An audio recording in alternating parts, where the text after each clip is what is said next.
บ่มีแต่เขากินเห็ดในลุงที่ตู้เย็นกับตู้เย็นบุญกับเย็นบุญกับเชื้อตาตาได้ก่อนท่านบอกว่าเห็นไหมปลากับปลาในคำปลาคาบกับสีบางอย่างมันยังบอกออกสีใช่ไหมต้องใหญ่จะน้อยโอ้ขาขามันสะอาดสวยสดงดงาม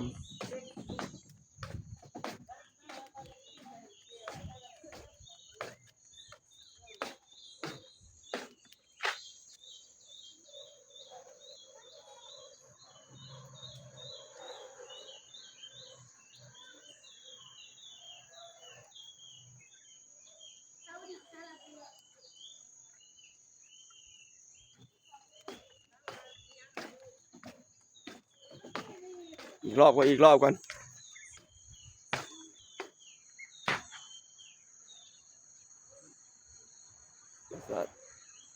บรรยากาศตอนเช้าจุดชมวิวลาวาอักษร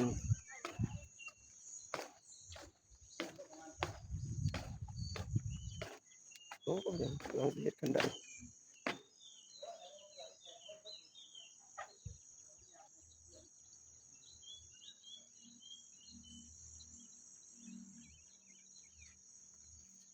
มาตรฐาน ISO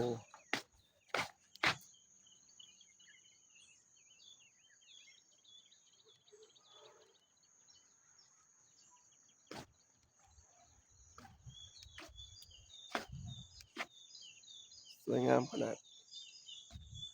เยี่ยมเลย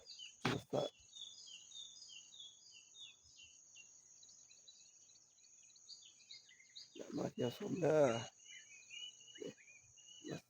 ลาวไต่สวยขยี้ใจ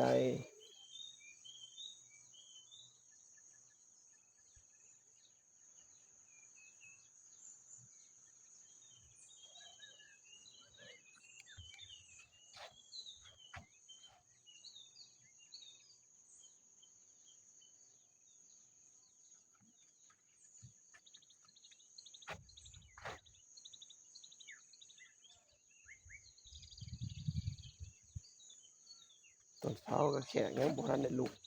หลายบางผักสวนน้อยๆก็ดีขนาดสีก็